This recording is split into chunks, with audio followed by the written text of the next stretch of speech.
अब हम बात करेंगे 4 levels of structural organisation of proteins. तो प्रोटीन्स जो हैं, जैसा हमने पहले भी डिस्कस किया है कि ये पॉलीमर्स हैं अमाइनो एसिड्स के, जिनमें एक या एक से ज़्यादा पॉलीपेप्टाइड चेन्स जो हैं वो आपस में लिंक्ड होती हैं। तो स्ट्रक्चरल ऑर्गेनाइजेशन जो है, इसमें 4 लेवल्स हैं स्ट्रक्चरल ऑर्गेनाइजेशन के, जिसमें सबसे पहले है primary structure. Primary structure basically ये एक लीनियर स्ट्रक्चर होता है, लीनियर चेन होती है अमाइनो एसिड्स की, जो कि आपस में पेप्टाइड लिंकेज के थ्रू जो है वो लिंक्ड होते हैं, और इनकी जो प्रॉपर्टीज़ हैं वो डिपेंड कर रही होती हैं on the number and sequence of amino acids. Next है सेकेंडरी स्ट्रक्चर। इसमें क्या होता है कि पॉलीपेप्टाइड चेन्स जो होती हैं प्राइमरी स्ट्रक्चर में, जो लीनियर चेन्स होती हैं वो आपस में ट्विस्ट या फोल्ड करती हैं बाय डिफरेंट हाइड्रोजन बॉन्ड्स। ठीक है, तो ये अल्फा हेलिक्स और बीटा प्लेटेड शीट्स जो हैं वो बनाती हैं, जिसे हम सेकेंडरी स्ट्रक्चर कहते हैं प्रोटीन। जो टर्शरी स्ट्रक्चर है प्रोटीन्स का, ये बेसिकली एक 3 डायमेंशनल अरेंजमेंट है प्रोटीन स्ट्रक्चर की, जिसमें अल्फा हेलिक्स या बीटा प्लेटेड शीट्स जो हैं उनके आपस में जो है वो हाइड्रोजन बॉन्ड या वीक इंटरेक्शंस होती हैं, जिसकी वजह से जो अल्फा हेलिक्सेस एंड डिफरेंट वो एक चेन की फॉर्म में जो है वो स्ट्रक्चर बना लेते हैं। जबकि क्वाटरनरी स्ट्रक्चर जो है, इसमें 2 से ज़्यादा या एक से ज़्यादा पॉलीपेप्टाइड चेन्स जो हैं वो आपस में लिंक करके थ्रू डाइसल्फाइड ब्रिजेस जो है वो एक यूनिट बना लेते हैं, एक फंक्शनल प्रोटीन बना लेते हैं, जिसे हम क्वाटरनरी स्ट्रक्चर ऑफ प्रोटीन कहते हैं। अब है जी पेप्टाइड बॉन्ड फॉर्मेशन। तो पेप्टाइड बॉन्ड क्या है? ये 2 अमाइनो एसिड्स जो होते हैं, किसी भी एक जो पेप्टाइड चेन है उसके अंदर जो अमाइनो एसिड्स हैं उनके दरमियान जो लिंकेज होता है उसको हम पेप्टाइड बॉन्ड कहते हैं, और ये एक कोवेलेंट बॉन्ड होता है। ये बनता किस तरीके से है कि ये एक अमाइड लिंकेज होता है, अल्फा कार्बोक्सिल ग्रुप एक अमाइनो एसिड का जो है वो बॉन्ड बनाता है amino group of the other amino acid by releasing one molecule of water. ठीक है, तो ये CONH जो है ये एक पेप्टाइड बॉन्ड है।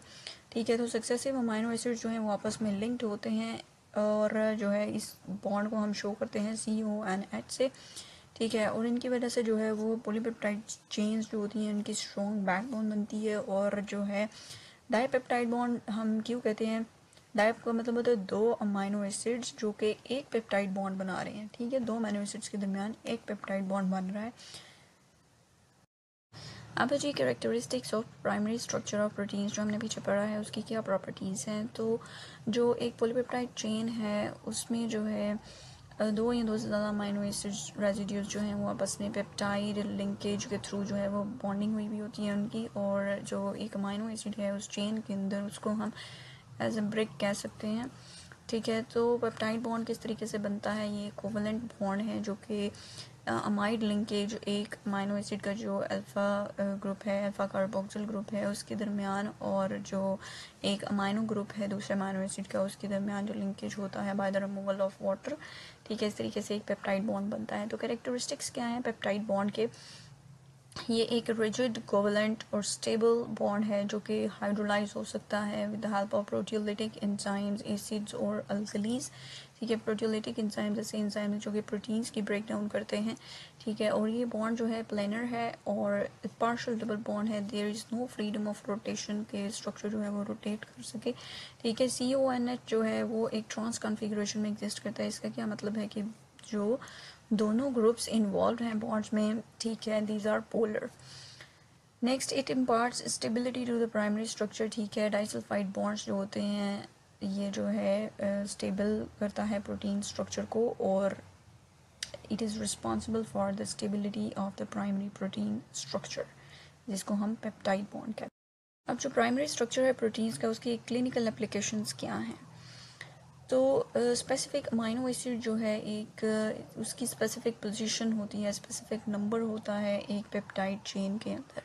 ठीक है, तो इस जो सीक्वेंस होता है उसकी वजह से जो है प्रोटीन अपना प्रॉपर फंक्शन परफॉर्म कर रही होती है।